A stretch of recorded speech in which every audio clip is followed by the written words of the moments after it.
ಚಳ್ಳಕೆರೆ ನಗರದಲ್ಲಿ ಸಂಘ ಸಂಸ್ಥೆಗಳು, ಜನಪರ ಹಾಗೂ ರೈತಪರ ಹೋರಾಟಗಾರರ ಧರಣಿದ ಸತ್ಯಾಗ್ರಹಗಳಿಗೆ ಸಾರ್ವಜನಿಕ ಸ್ಥಳಗಳ ಬದಲು ಪ್ರತ್ಯೇಕ ಗಮನ ಸೆಳೆಯದ ಸ್ಥಳವನ್ನು ನಿಗದಿಪಡಿಸಿರುವ ಆಡಳಿತ ವ್ಯವಸ್ಥೆಯ ಕ್ರಮಕ್ಕೆ ತೀವ್ರ ವಿರೋಧ ವ್ಯಕ್ತವಾಗಿದೆ.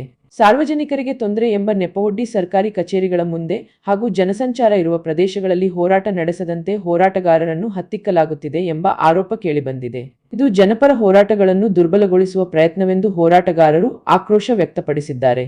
ಸ್ವಾತಂತ್ರ್ಯ ಬಂದಾಗಿನಿಂದಲೂ ಧರಣಿದ ಸತ್ಯಾಗ್ರಹಗಳು ಜನರ ಮಧ್ಯದಲ್ಲೇ ನಡೆಯುತ್ತಾ ಬಂದಿದ್ದು, ಈ ಸಂಪ್ರದಾಯವನ್ನು ಹತ್ತಿಕ್ಕುವುದು ಪ್ರಜಾಪ್ರಭುತ್ವ ಮತ್ತು ವ್ಯಕ್ತಿ ಸ್ವಾತಂತ್ರ್ಯಕ್ಕೆ ಕಳಂಕ ಎಂದು ಅವರು ತಿಳಿಸಿದ್ದಾರೆ.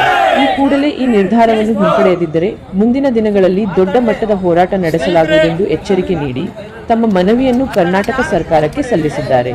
ಧ್ವನಿ ನ್ಯೂಸ್ ವರ್ಟಿಕಲ್ ಬಾಯ್ ಚಳ್ಳಕೆರೆ.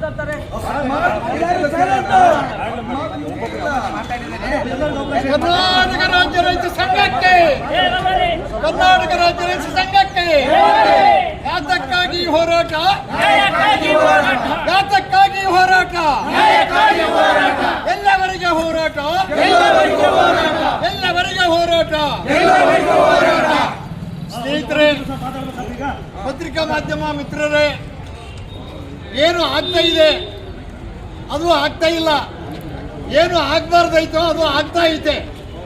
ಇವತ್ತು ಏನು ನಮ್ಮ ಸರ್ಕಾರದ ವ್ಯವಸ್ಥೆ ಜ್ವರ ಬಂದ್ರೆ ಎಮ್ಮೆಗೆ ಬರೆ ಹಾಕುವನ್ನ ಒಂದು ಲೆಕ್ಕಾಚಾರದಲ್ಲಿ ಪ್ರಜಾಪ್ರಭುತ್ವದಲ್ಲಿ ಸಾರ್ವಜನಿಕರ ಒಂದು ಹೋರಾಟ ಚಳವಳಿಗಳನ್ನ ಮಾಡ್ತಕ್ಕಂಥ ಜಾಗವನ್ನ ಇಲ್ಲಿ ಇಷ್ಟು ಸಂಘ ಸಂಸ್ಥೆಗಳು, ಸುಮಾರು 56 ಸಂಘ ಸಂಸ್ಥೆಗಳು ಇದ್ರೂ ಕೂಡ ಯಾರ ಗಮನಕ್ಕೂ ಕೂಡ ತರದೆ ಏಕಾಏಕಿಯಾಗಿ ತಾಲೂಕು ಕಚೇರಿಯಿಂದ ಸುಮಾರು 2 ಕಿಲೋಮೀಟರ್ ದೂರದಲ್ಲಿ ಏನು ಸಾರ್ವಜನಿಕರ ಇಡೀ ನಾಗರಿಕರ ವ್ಯವಸ್ಥೆ ಒಳಗಡೆ ಇರತಕ್ಕಂಥ ಒಂದು ಮನೆ ಮಂಟಪ ಇದೆ, ಅಲ್ಲಿ ಕೂಡ ಹೋಗಿ 3 ಗುಂಟೆ ಜಾಗವನ್ನು ಎಲ್ಲ ಹಸಿರು ಮಾಡಿ ಯಾರು ಚಳುವಳಿಗಾರರು ಹೋರಾಟಗಾರರು ಯಾವುದೇ ಇಲಾಖೆ ಮುಂದೆ ಚಳುವಳಿ ಮಾಡಬಾರ್ದು, ನಮ್ಮ ಮಾನ ಮರ್ಯಾದೆ ಹೋಗುತ್ತೆ, ನೀವೆಲ್ಲರಿಗೂ ಹೇಳ್ತೀರಿ.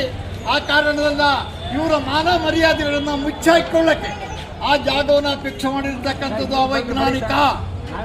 ಇದನ್ನು ನಾವು ಸಂಘ ಸಂಸ್ಥೆಗಳು ಖಂಡನೆ ಮಾಡ್ತೇವೆ.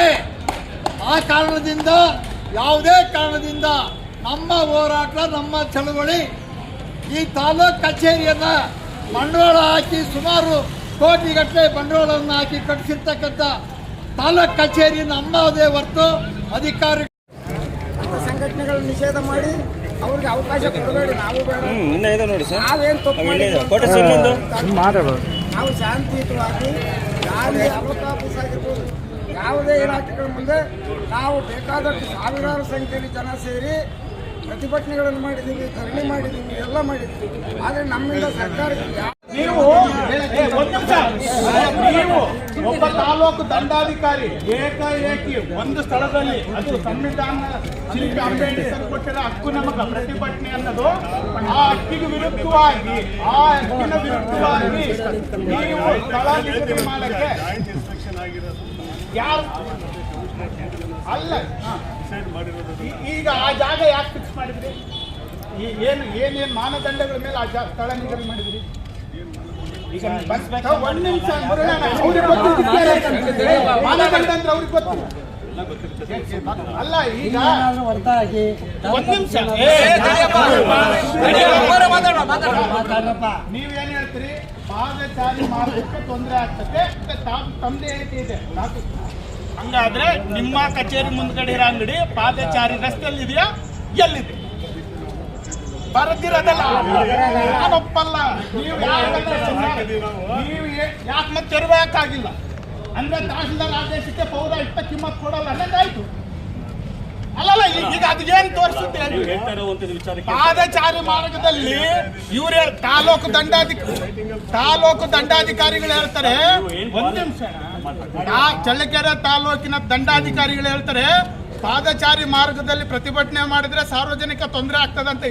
ಖುದ್ದು ತಹಸೀಲ್ದಾರ್ ಅವರು ಹೇಳಿಕೆ ನೀಡಬೇಕಾದ್ರೆ ಇವರದೇ ಕಚೇರಿ ಮುಂದೆ ಅಂಗಡಿ ಇದೆ, ಹಂಗಾದ್ರೆ ಇದಕ್ಕೆ ಅವಕಾಶ ಕೊಟ್ಟಾರೆ ತಹಸೀಲ್ದಾರ? ಪಾದಚಾರಿ ಮಾರ್ಗಕ್ಕೆ ತೊಂದರೆ ಆಗ್ತದಂತ ಇವ್ರು ಹೇಳ್ಬೇಕಾದ್ರೆ ಇವರದೇ ಕಚೇರಿ ಮುಂದೆ ಇದೆ ಅಲ್ಲ. ಆಮೇಲೆ ಕಣ್ಣಿ ಕಾಣುತ್ತೆ, ನನಗೆ ಕಣ್ಣಿ ಕಾಣುತ್ತೆ, ನಿಮಗೆ ಕಂಡಿದೆಯೋ ಇಲ್ಲ ಗೊತ್ತಿಲ್ಲ. 3 ವರ್ಷದಿಂದ ಸಾರ್ವಜನಿಕರಿಗೆ ಒಂದು ನ್ಯಾಯ,